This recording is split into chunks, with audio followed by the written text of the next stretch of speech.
Salut les sportives et sportifs motivés. Tu veux vraiment savoir si ce rouleau de massage qu'on voit partout, c'est un vrai outil de récup ou juste un gadget à la mode? Tu l'as peut-être déjà croisé à la salle, dans un coin, ou tu l'as acheté, tu l'as essayé 2 fois et il traîne sous le lit depuis.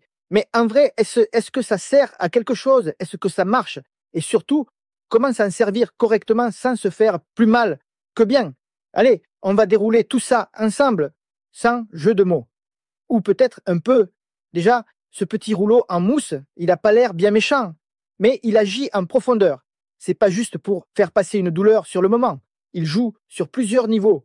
Muscles, fascia, système nerveux, circulation, rien que ça. Et contrairement à ce qu'on pense, il n'est pas réservé aux pros ou aux ultrasportifs. Même si tu cours une fois par semaine, même si tu fais du yoga ou du vélo le dimanche, ça peut changer pas mal de choses dans ta routine. Quand tu l'utilises bien, tu peux réduire les tensions, améliorer ta mobilité articulaire et même accélérer ta récupération musculaire. Et ça, ce n'est pas moi qui l'invente. La science le confirme. Par exemple, une étude a mesuré une augmentation de 74% du flux sanguin dans les muscles après seulement 2 minutes d'utilisation et 53% de plus encore 30 minutes plus tard. Quand tu te rends compte, ton muscle est littéralement mieux irrigué, donc mieux nourri, donc il récupère plus vite. Et on continue avec une revue systématique de 14 essais.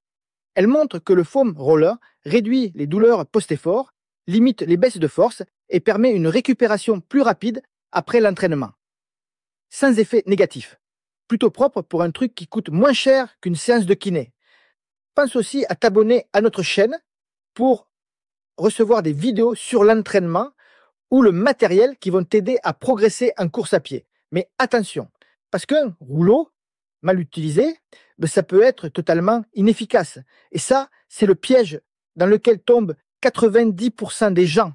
Tu vois ceux qui appuient comme des forcenés sur leurs mollets en grimaçant, comme s'ils étaient dans un film de guerre. Mauvaise idée.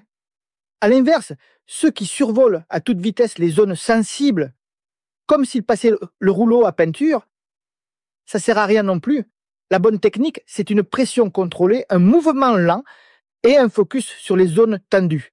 20 à 30 secondes par point clé, 2 minutes par groupe musculaire, et c'est suffisant. Pas besoin d'y passer des heures. Tu sais ce que je conseille souvent? Plutôt que de le faire à l'arrache, programme-toi une mini-routine de récup. Tu finis ta séance, tu poses le rouleau et tu bosses 1 à 2 zones selon ce que tu as travaillé. Si tu as fait des squats, tu roules quadriceps et fessiers. Si tu as fait du tirage ou des tractions, tu bosses le dos, simple, rapide, efficace.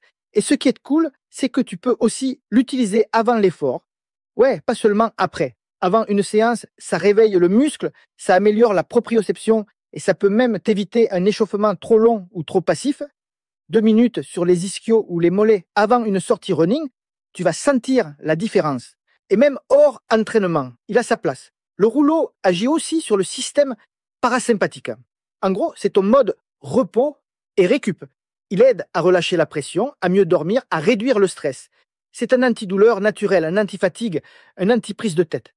Pas mal pour un cylindre en mousse, non? J'ai même un pote développeur qui bosse toute la journée assis. Il se fait un petit automassage du haut du dos et des épaules avant d'aller se coucher. Il dort mieux depuis. Pas besoin d'être marathonien pour en profiter. Et en plus, il booste la mobilité. Tu galères à toucher tes orteils, à ouvrir la hanche, à garder le dos droit quand tu squattes. Le foam roller peut t'aider à délier les zones verrouillées, notamment le haut du dos, les fessiers, les fléchisseurs de hanche, les quadriceps, tout ce qui finit par bloquer ton mouvement sans que tu t'en rendes compte. Une autre étude l'a même comparé aux étirements passifs. Résultat, même effet sur l'amplitude articulaire et parfois meilleur effet sur la force, notamment si tu utilises un rouleau vibrant. Bon, ça reste léger, tu vas pas doubler bol de main, mais c'est mesurable. Et puis, il y a un truc qu'on oublie souvent. Le rouleau de massage t'oblige à prendre conscience de ton corps. Tu t'arrêtes, tu respires, tu sens où ça coince. C'est pas juste physique, c'est aussi mental. C'est un peu une pause active. Et, dans nos journées à 100 à l'heure, ça a de la valeur. Alors oui, certains diront que c'est pas une baguette magique. Et ils auront raison. Si tu dors mal, si tu manges n'importe comment, si tu t'entraînes comme un bourrin, sans récup, le rouleau ne va pas compenser tout ça, mais dans une bonne routine d'entraînement, c'est un complément ultra utile. Et le mieux, c'est qu'il est simple à utiliser. tu peux l'emporter partout. T'as pas besoin d'électricité, pas besoin d'application, pas besoin de capteur. Tu poses, tu roules, tu respires. Moi, je l'ai toujours dans mon sac. Même en voyage, même en rando, même en vacances. Ça prend pas de place, ça pèse rien et ça fait du bien. Et entre nous, t'as pas besoin d'avoir mal pour t'en servir. C'est justement en le faisant régulièrement que t'évites les tensions qui s'accumulent.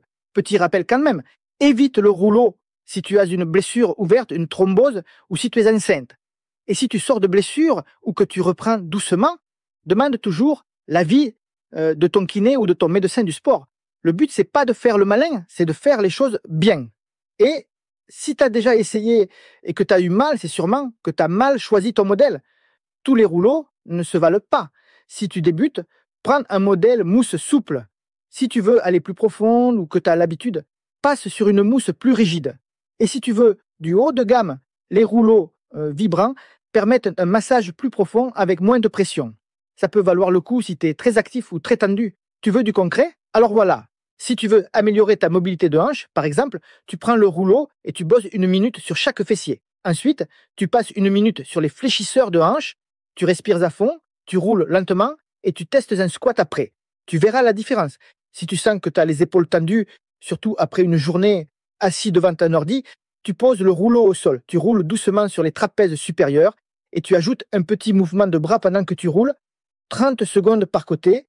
Résultat, épaules plus basses, nuque plus détendue. Pour les coureurs, un passage sur les mollets, les ischios, puis les quadriceps, c'est la base. Tu peux le faire après ta sortie longue ou même le lendemain si tu as des courbatures. 5 minutes, pas plus, mais bien ciblé. Autre exemple très efficace, les dorsaux. Tu t'allonges sur le rouleau, tu croises les bras devant la poitrine pour bien exposer les muscles et tu roules du bas des omoplates jusqu'en haut. Ça libère la cage thoracique, améliore ta respiration et aide à mieux courir ou mieux soulever. Tu veux t'en servir le soir pour mieux dormir? Prends 2 minutes, juste 2, sur le dos et les fessiers. Tu poses, tu respires, tu détends. Le but là, c'est pas de travailler, c'est de relâcher le système nerveux. Tu roules lentement, tu relâches la mâchoire, tu fais le vide et tu vas dormir plus facilement. Tu fais ton automassage en retenant ta respiration. Mauvais réflexe. Tu dois au contraire respirer profondément pour accompagner le relâchement, sinon le muscle reste contracté et tu es juste en train de te faire mal. Autre piège, faire tous les muscles à chaque séance. Mauvaise idée, tu perds du temps et tu fatigues ton système nerveux. Mieux vaut cibler 1 à 2 zones à chaque fois selon ton entraînement ou tes tensions du jour. Et surtout, ne roule jamais directement sur une articulation. Tu veux détendre tes genoux? Tu bosses au-dessus et en dessous. Tu veux détendre les coudes? Tu bosses sur le triceps et l'avant-bras, pas sur l'articulation elle-même. Tu peux aussi tester une variante super efficace, le roulement croisé avec mouvement actif.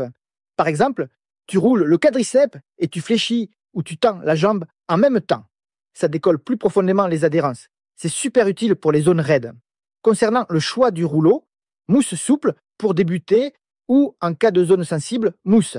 Rigide pour les zones denses ou si tu as l'habitude rouleau vibrant si tu veux, du confort et de la profondeur sans forcer balle de massage pour les petites zones ou les points précis et fais toujours un test avant-après. Une flexion, un squat, une élévation. Roule, refais le test. Tu vas sentir la différence.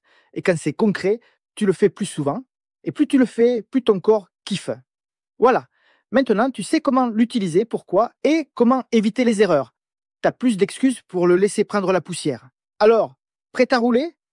Dis-moi en commentaire si tu es un adepte du rouleau de massage ou si tu comptes t'y mettre après avoir regardé cette vidéo.